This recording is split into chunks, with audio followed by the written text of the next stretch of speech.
Hello everybody, this is Louisa from Ellie Paper Studio, and I am doing part 1.5. I thought to do a little bit of a video to clarify on how to make the pages and the parts for your mini album, since it's heavily, it uses Silhouette Studio Designer Edition very in a lot of detail, specifically the knife tool.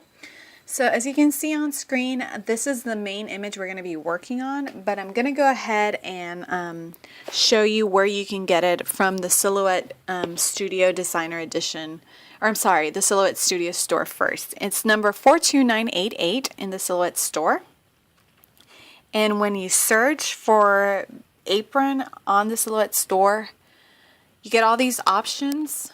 If you scroll down, I chose the Griller's gear set, and those are the ones you're gonna want to use. It's 99 cents and it brings all these images. You can use the other images to decorate the rest of your mini album. And since I already have it, I'm gonna go ahead to my library and import it into my mat. I'm gonna delete the other one to give you a fresh start. To start it from zero.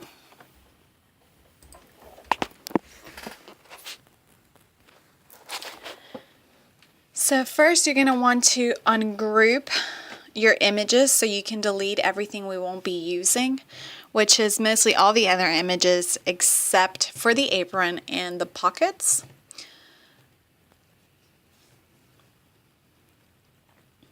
Oops.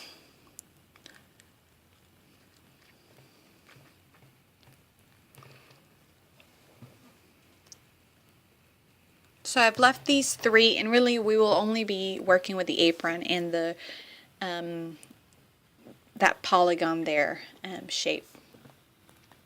So it helps if you enlarge it. It also helps if you fill it in with color to see the different lines. First, you're going to want to take the top part off, and that's just an easy slice. And you can go ahead and delete that part. Next, you're going to want to delete the strings, or the strings parts that it has on the sides. And I went ahead and zoomed in because it's much easier to get a more accurate cut this way, but even then, as you'll see in a minute, it's not perfect. It's not a perfect straight line, and you want to try to make it a straight line. So what you can do is grab your knife tool again and try to get as close to the edge as possible, and holding your shift key, it'll create a perfect straight line, and then it'll completely get rid of that imperfection there. So you want to do the same on the other side. And I just colored it in, but really it's much easier if you do that from the beginning. And go ahead and slice that part off also. And as you can see, that side also has a little bit of an imperfection. So we're going to go ahead and take care of it with the knife tool again. And you're going to slice it off.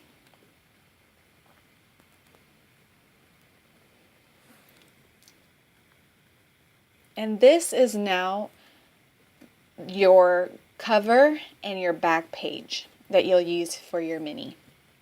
So you're going to want to cut this twice. You're also gonna now we're gonna go ahead and duplicate it because it's gonna serve as the starting point of your inner page.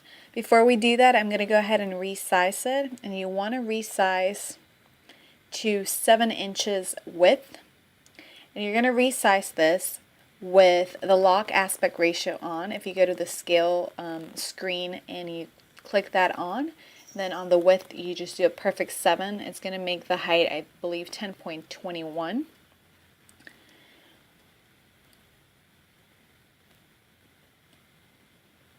And now you're going to duplicate that image. I just did a simple copy and paste with Control-C, Control-V, but also the duplicate window can do the same. So now we're going to change the color so we don't get confused and we know how many of each we have to cut. For your inside pages, I went ahead and colored it pink, but it really doesn't matter because remember your silhouette is colorblind.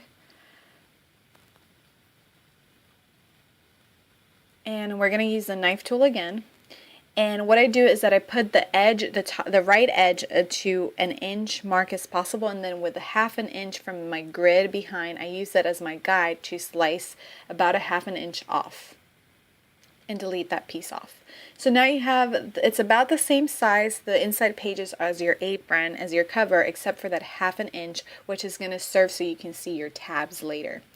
So now we're going to work with this, with the top pocket. This pocket is going to be on the top of your cover, and we're going to resize before we do anything to it, and you're going to resize it with the height using the log aspect ratio also at 3.125. You're going to duplicate it to create the internal part, which is going to cut your pattern paper. If you forget to do this, you can always do an internal offset. I just eyeballed it and did a separate part, and I'm going to color it with a pattern just to remember that that's going to be, I'm going to need pattern paper to cut those pieces and solid for the pocket piece. And you're going to zoom in, and now we're going to create the flaps for the pocket for it to have a little bit of give. What I do is that I use the rectangle tool and I draw two rectangles to the side of this shape, and the height really should match the shape.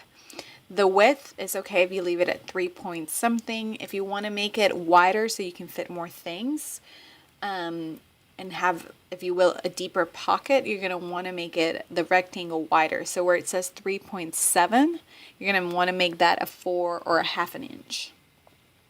Next, you're going to weld all these pieces together.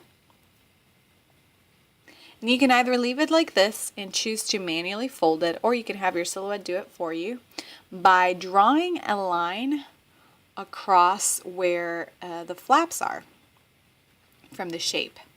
There's several ways of doing this. You can either go to the line style and select the dash option, or you can go to the cut style window, which we will in a minute, and hit perforate for those two lines only, and then cut for the rest.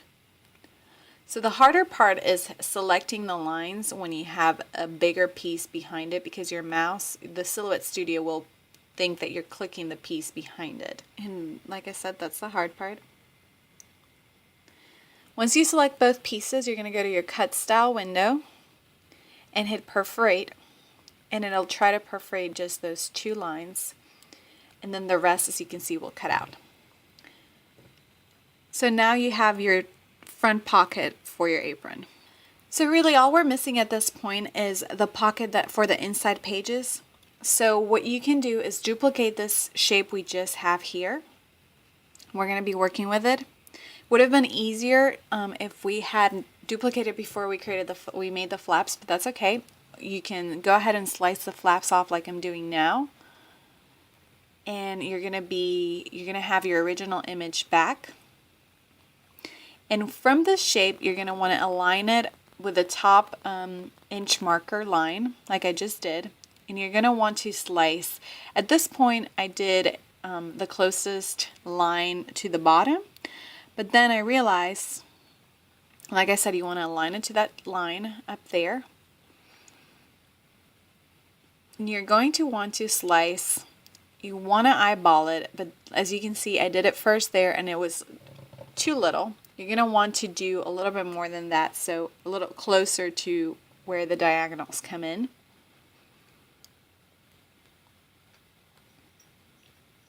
So something like that would be perfect.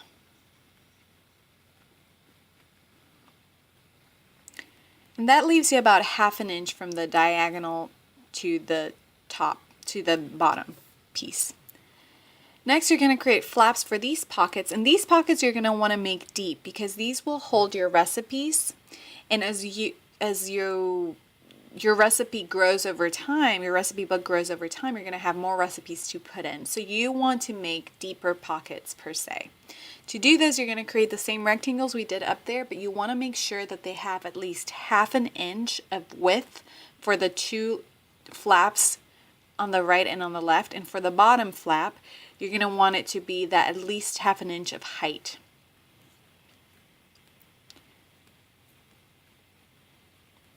and it's basically the same process we created up there, but again, here I left it at 0.465, but like I said, I recommend at least half an inch to make it deeper pockets. And now you're going to want to make your bottom flap, and this bottom flap is very important because this one will stop your recipes. It wasn't as necessary on your front pocket because that one will only be holding your oven mitten and be there for decoration, and your oven mitten is going to be attached to some ribbon anyway, so it's not going to fall through, whereas your recipes do need a stop so that they won't fall through. What I did here is that I welded all of my flaps together just like I did up top, and now we're going to create our lines so that they can perforate, and we can fold those flaps down once it's all cut.